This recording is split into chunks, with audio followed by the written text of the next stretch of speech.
was little, we had one of these that was like planet-sized.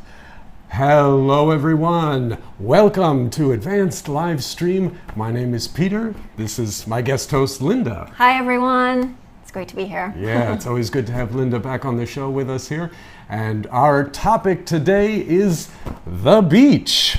We are going to give you some vocabulary about the beach. We're going to share about going to the beach and what you do at the beach and all sorts of things. And in the process, you're going to have a chance to practice your English vocabulary and grow in your confidence in English. So let's get right into it, starting off with our poll question. How often do you go to the beach? Either, dude, I'm there now at the beach as I'm watching the live stream. I'm already there. Or once a week, which is great. I used to do that when I was little. A few times a summer. It's, you know, just now and then. Or I'm more of a mountain person, just not a huge fan of the beach. Beach, mountain. Today we're talking about the beach. Maybe we'll talk about mountains at some point in the future. But let us know, answer the poll questions, and let's see how often you guys like to go to the beach. Linda, how often do you go to the beach? Well, I grew up around the beach. I'm from Miami, Florida, so the beach was right there. So I'm very used to having the beach. We would go every weekend, like almost every weekend to the beach because, you know, it's so close and that's what you can do with your family and your friends, and it's great weather. So I was used to going to the beach a lot. Now I don't go to the beach that often because it's just not that convenient. It's a little further away or harder to get to, but still, I mean, it is close enough. So I would say I go a few times during the summer with friends, but I would love to go more often, you know, because I just, I love beaches. Like for my ideal vacation, I think a beach vacation is the best. Yeah. Good afternoon, Steve. Thanks for checking in. Good to have you with us. Like Linda, I also grew up in a beach town, a bit north from Linda. She was down in Florida, and I was up here in Long Island, which is just east of New York City, in the sort of New England northeast area of the United States. Small little beach town, and yeah, like she says, when it's there, we lived about a mile from the beach. When it's there, you go there like you go to the park, or like you go anywhere that's nearby and is a nice place to play or relax in. And so yeah, we would go to the beach. Well, during the summer, when we didn't have school, we'd go maybe several times a week. But yeah, at least once a week, usually on the weekends. My dad worked out of town, so we'd usually go when he came. And I've never been to a beach in the north of the United States. So I imagine it's a little different. Like like beaches can be different depending on where you are. Sure. And also the culture, just the feel that you get. Because in Miami, South Florida, you know, we're more tropical. And so we have palm trees. I don't know if you have palm trees. We do not. Okay, see? So like having palm trees, like it just gives you the feel of being in the tropics, you know? Yes, and very much so. That beach culture. So I think it would just be different. Yeah, I'm thinking that's a good point. We have no palm trees up in your northern beaches. We have sand dunes. You have sand dunes, right? In some places in Florida, yeah.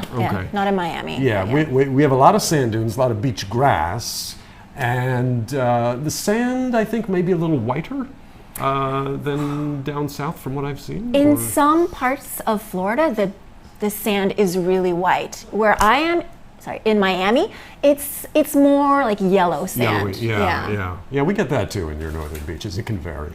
But Agatha, hello Agatha, always good to hear from you. You'd like to have a Studio Classroom t-shirt too?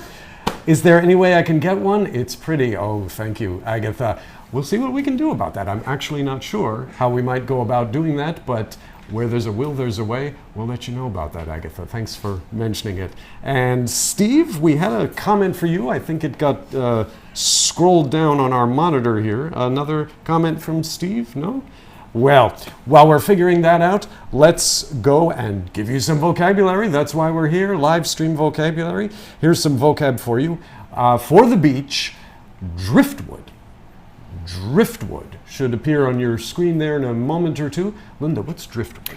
So just looking at the word, it's a compound word. You have drift and you have wood. And so you can kind of figure out the meaning. So it's wood that is just drifting in the water. Yeah. Just stray pieces of wood or branches. Who knows where it came from? Yeah, it could have come from really far away too. It could have been brought by a storm, but it's just wood that is floating in the water that came from somewhere. Right, and usually you find it when it gets washed up on shore. And it's wood that you can tell, it's often very it has a feel like it's been sanded down. It's very smooth compared to usual wood, like from a tree bark or something. Sometimes even has corners to it instead of sharp edges because it's spent so much time drifting in the water. And also depends on how long it's been drifting. And how long it's been drifting, yeah, definitely. Another vocab word for you here. For the beach, here's a good one. Beachcomber. Kind of a long one, but we're giving you the long ones up front. Driftwood, beachcomber. This is another one. Yeah, I see beachcombers on the beach all the time. Nowadays, you will see them with a metal detector. Yes. So it's like an apparatus, a tool that you can use to detect metal. So you wave it over the sand and it will beep when it detects some metal. Right. And that could be something valuable. People often, lose their rings or jewelry in the sand and it's hard to recover. So if you have a metal detector, then you can find the metal. But a lot of times it's just junk, Yeah. It's not anything valuable. But for that one time, they find something valuable, then it's worth their time and effort. But I don't really, that's something I would never do. But you will see people doing that on the beach. Well, Steve. Hey, Steve, I remember when I was studying in Singapore.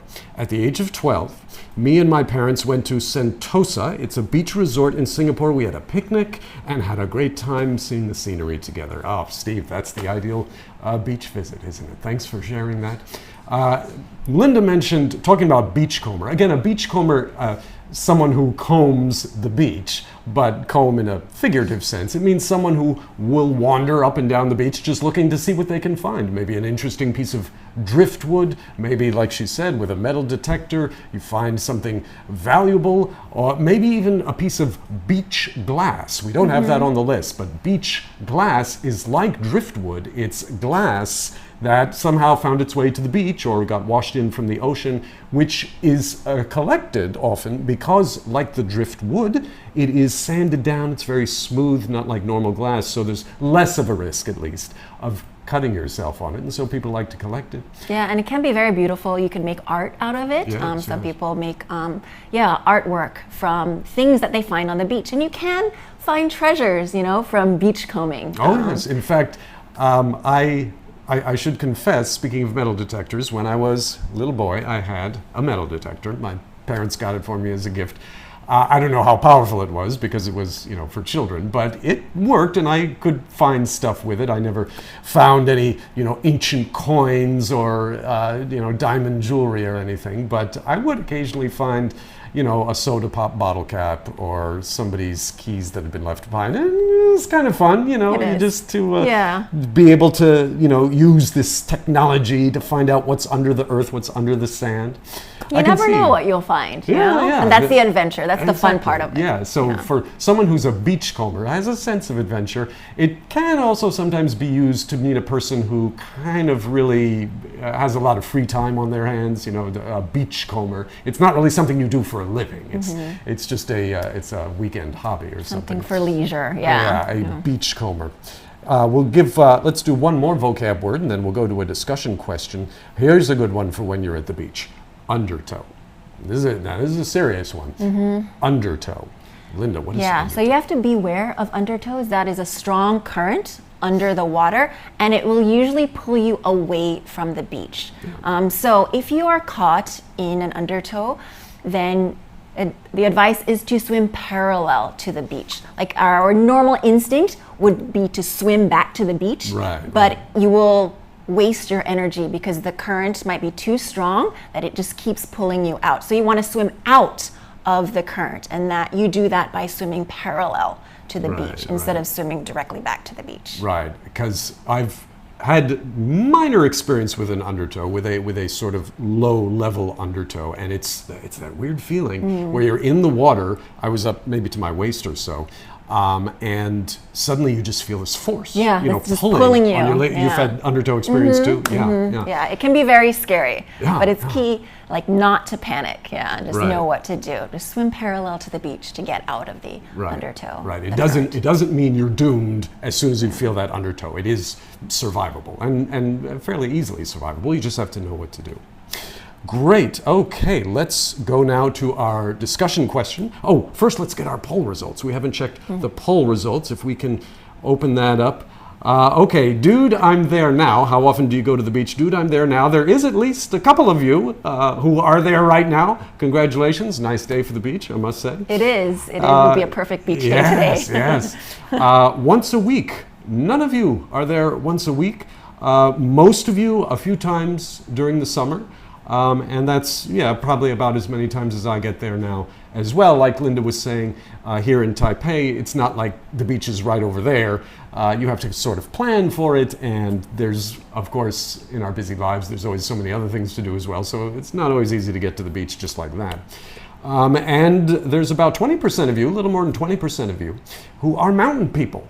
And that's great. And I'm sorry we're talking about the beach today, but we'll see if we can get one of these days an article about mountains, and then you guys can share more fully in that. And in this case today, you can learn about what all those other people at the beach are talking about. So it's a win-win situation. But let's go to our discussion question for today. And that question, very simply, is for those of you who do go to the beach, what is one of your favorite things to do at the beach? We all have multiple things that we like to do at the beach. Maybe, toss around a beach ball or something, go swimming, obviously, get some sun.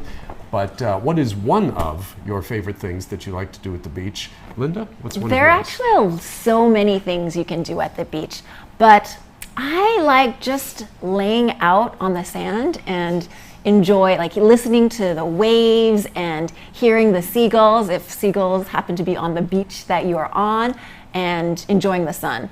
But I do like being in the water, and I've tried surfing before. Surfing is something I would like to improve on. But yeah, surfing, I've done snorkeling, and other different water activities.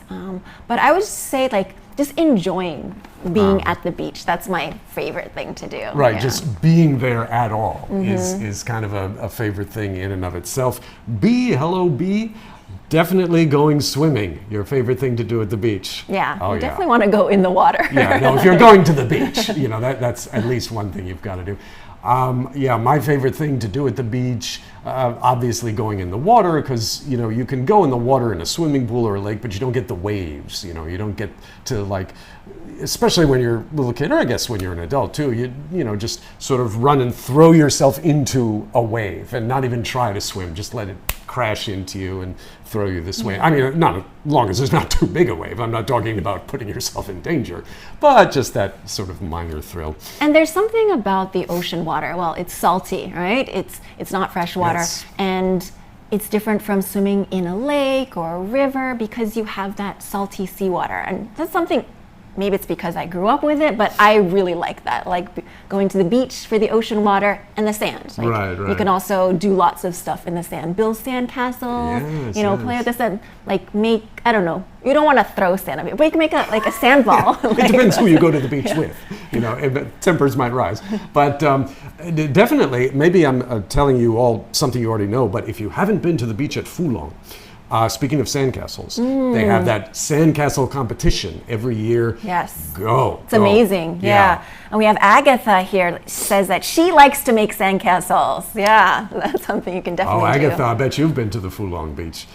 Take many pictures, yes, enjoy the view. And Tony, hello Tony, nice to have you with us. Listen to the waves, feel the sea flow through the feet while the breeze mass around my hair, gaze at the beautiful blue ocean with golden sunshine. Tony, great use of English there, very descriptive. Sounds very poetic. Very evocative, yes, like what Linda was describing, just sort of being there at the beach itself is a favorite thing to do. Here's something you can do at the beach, and maybe some of you have done this. have a bonfire. That's one of our vocabulary words, bonfire. Have a bonfire. Linda, what's a bonfire? So it's a big fire that you build on the beach, and usually it's at night because that's when, you can see the fire the best, and you can have friends around, and it's just a party atmosphere. Yeah. Have you been to a bonfire party? I actually have. Yes, I have been to at least one of them that I can think of. Okay. I was, as some of you may know, I was an actor many, many years ago before I came to Taipei. And one summer, I was with an acting company that was positioned near a lake which had a beach on it in the United States.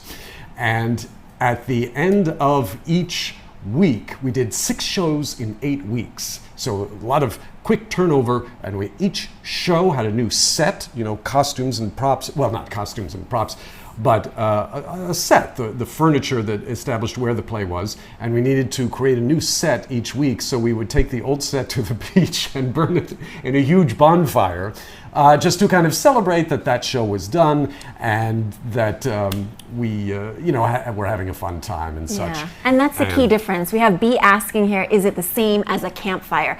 A campfire tends to be smaller. A bonfire much is smaller. very big. A bonfire is something you really can only safely do at the beach. Because you don't want to burn down any trees or start a forest fire. Exactly. It's just sand and the ocean if things get out of hand, and that's why you have a bonfire at the beach. But it can be great fun because it's one of the few places you can get that close to a fire that size without anybody being in danger or any buildings being in danger. And Evangeline, enjoy the evening concert with beer at the beach. Yes, listening to music sometimes at a beach with a beer, with something to drink. That sounds relaxing. Yes, yes, often might have a bonfire there too as well. And just like that, our time is already up for this week. Talking about the beach just makes the time go by more quickly. We did want to tell you about something that will be put it this way. We want to encourage you to leave a comment during the live stream, of course, but also after the live stream. After we're done here, leave a comment because we are going to work on responding to comments that you leave after the live stream, as well as comments that you share with us during the live stream. So after the live stream could be an hour after, it could be a couple days after. Yeah, anytime you watch this, it doesn't have to be live. You can always leave a comment. Leave a comment and we will try and get back to you, definitely. But for now, Steve, he gets the last word. I think beach vacation at the hotel.